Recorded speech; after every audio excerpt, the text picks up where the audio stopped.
Hey everyone, it's Randy Nunez, your host on Between the Chalk Lines, where it's all baseball talk all the time. And we're going to start off with a little bit of fantasy baseball, which is where we finished off last time.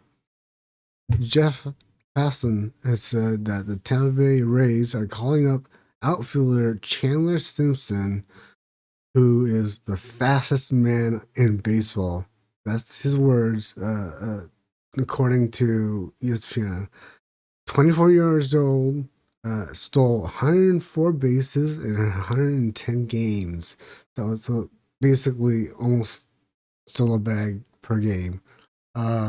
He hit 301 in AAA, so they're bringing him up and want to see how he does in the majors. If you are in fantasy baseball, look out for Chandler Simpson. It's not a hard name to miss. If anyone else is looking out for prospects and young guys like him, they're going to know about him. So snatch him up as fast as you can. So with the fantasy baseball part all over, we're going to talk about some leaders and we're going to talk about the standings, starting with the standings right now. American League East, we have the Yankees at 12-7 first place, Blue Jays in 11-8 at second place, Red Sox 10-10 in third, and the Orioles in fourth place 8-10, and the Rays at 8-11. So the Rays, they do need a little bit of help. The Yankees and the Jays are both 6-4 in the last 10 games that they've played. Pitching, offense, it gets you far, and they've been doing the American League Central pitching, and defense. Tigers are 11-8 in first. Guardians are 9-9 in second. The Royals are 8-12 in third. Fourth place is Twins at 7-12, and cellar. The bottom is the White Sox at 4-12 or 14. So the White Sox have only won 2 games in the last 10 that they have played. American League West is getting more normal, I should say. Kind of weird, but it's kind of normalizing. The Angels dropped the last two series that they had. They played against the Rangers and the Rays.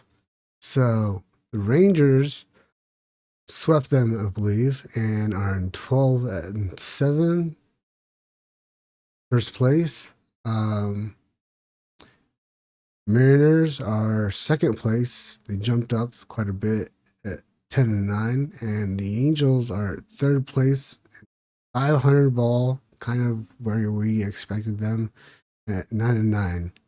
And the Athletics are simply at 9-10, at fourth place, and the Astros are in last place, which I didn't really expect to say ever in this podcast, at 8-10. They are 5-5 in the last 10 games. So are the Athletics, and so are the Rangers. The Angels had a window there against the Rays and then against the Rangers to take a good chunk of games and a good lead in the American League West, for first place. But now they are 2.5 games back. So it's kind of just the old, song and dance. As an Angel fan, I'm used to it. I know what it is. I know how it goes, and that's just what it is. And in the National League, the Mets and Phillies are really duking it out. Honestly, they are really duking it out. 12-7 for the Mets, first place. Looks like that Juan Soto signing may be paying off a little bit. Phillies are 11-8, just one game back. The Mets, Marlins, third place at 8-10. They are 3.5 games back of first place. And the Nationals are fourth with the Braves with a surprisingly bad start at 5-13. Only 4-6 in the last 10 games, but man, that first like 10 to 12 games for them. I know it's only 18 games now, but yeah, they only had 2 wins for a little bit there. And the National League Central, who I think they have a sleeper that the Astros traded away that they needed and kind of relied on. I'll get into depth on that. Cubs 13-9, first place in National League Central. Brewers just behind them at 10-9. The Reds are 9-10 at third place, as well as Cardinals 9-10. It's a virtual side there for third place, and the Pirates for full fourth, I guess you could say right now, are 8-12. What I want to say about the Cubs are they made a really smart move in trading for Kyle Tucker, right fielder. You would not really, think too much about Kyle Tucker, but I'm going to talk about Kyle Tucker and Aaron Judge. But I mean, who doesn't talk about Aaron Judge? Kyle Tucker is one of the best hitting right fielders in the game right now. He's almost at 1 WAR right now. He's at 0.9 with a 410 on base percentage. He's hitting 301.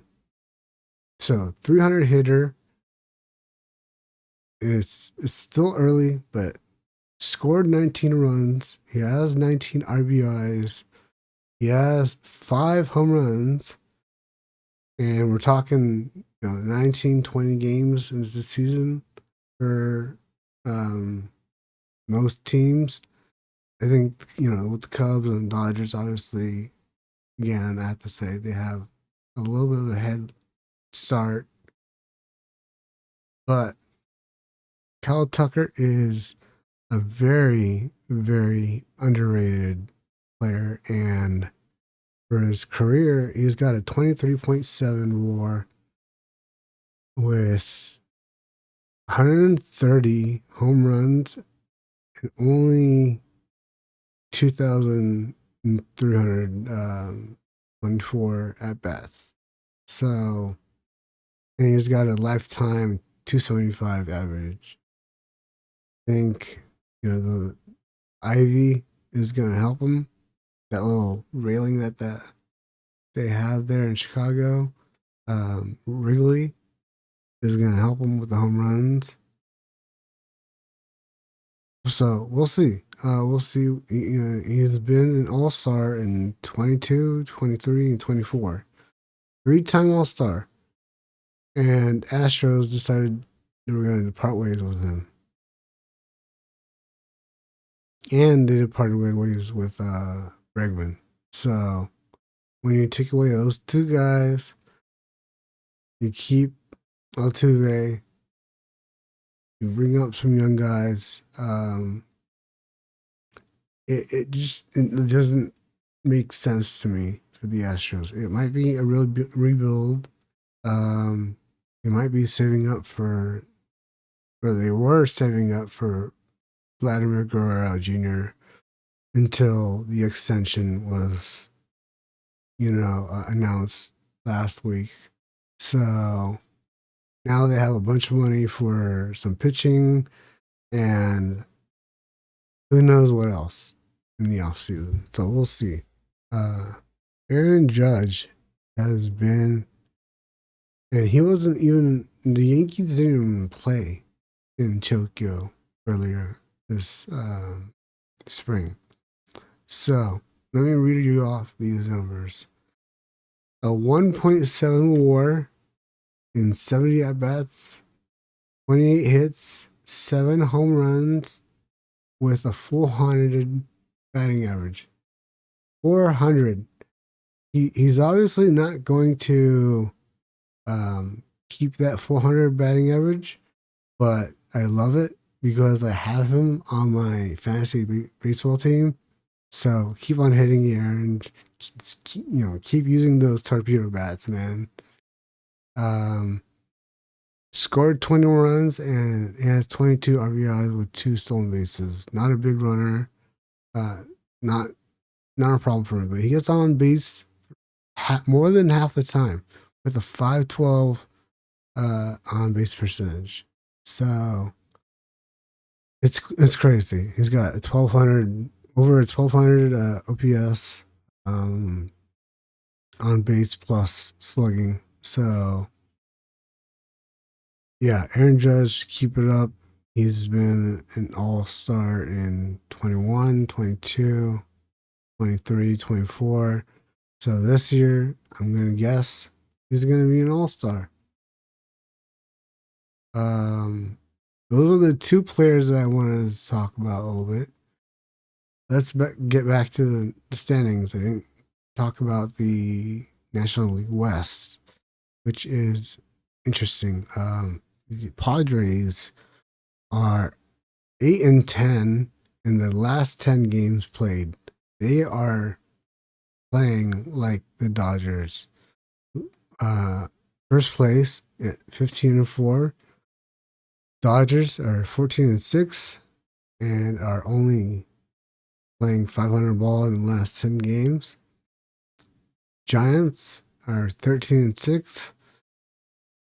And you have Diamondbacks at 12-6. The Rockies at 30-15. So the Rockies are kind of playing like the Braves. But that's kind of to be expected. One note I wanted to say, the Braves did have someone get suspended really recently. Jurickson Profar, 80 games for PEDs. He cannot be on any postseason playoff roster. So it's not only the 80 games that he's missing, but he's also missing a possible postseason run. That hurts the Braves. So now that you have the standings, I talked about,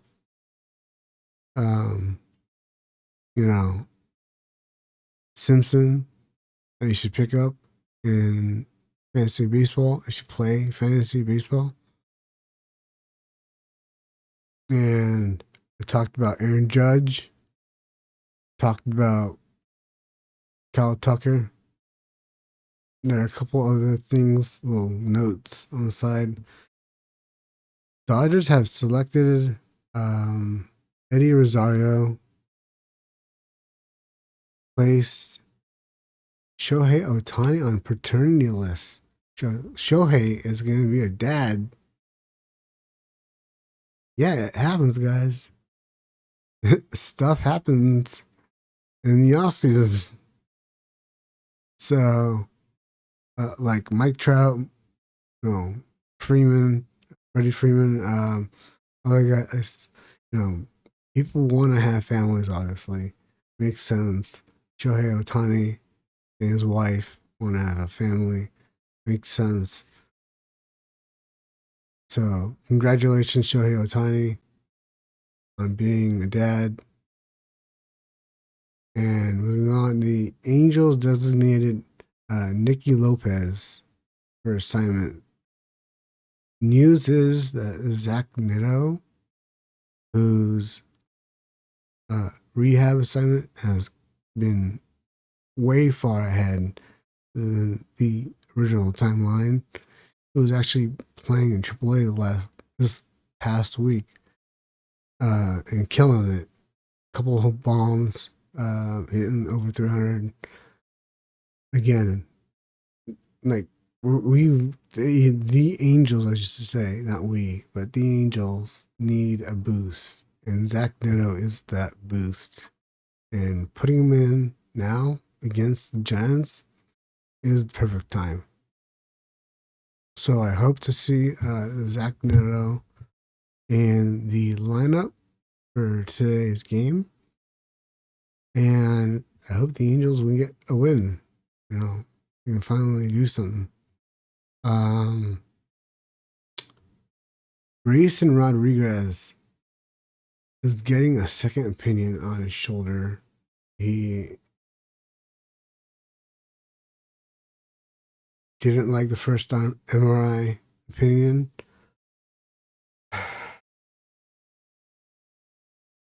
It's not the Orioles' year this year. I don't think. I hate to say it. They tried hard. You got some people. And yeah, I mean, like, just the Red Sox DFA'd Michael Fulmer.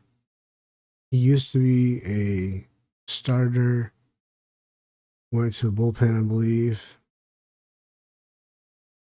And then they called up Hunter Dobbins. And they also, is older than he is, but reinstated Alex Bregman in from the paternity list, like Shohei will be going on to.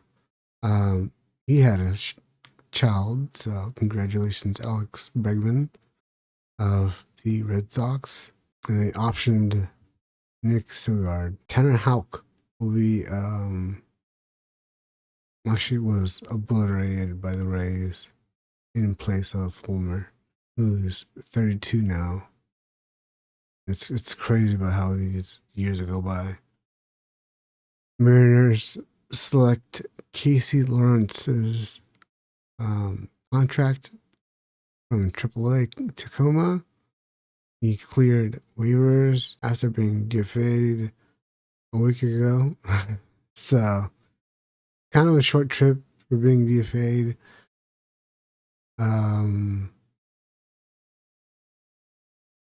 White Sox outrighting Mike Clevenger. That was something I never thought I would see. Mike Clevenger was always a tough arm for bats, and people had trouble with him. So I always expected Mike Clevenger to be pitching somewhere. He cleared waivers, so he got assigned to AAA with the White Sox so that they could call up 22-year-old Edgar Quero of the White Sox. Again, another name to look out for for fantasy baseball. If you need a catcher, even just a backup catcher. He's young, never been in the majors, first time, but he was part of the Kai Bush and Quero trade to the Angels for Giolito. So when the White Sox sent Giolito to Anaheim, Chicago White Sox got back Quero and Kai Bush. And that's where I'm going to leave it off for tonight. Y'all have a good weekend.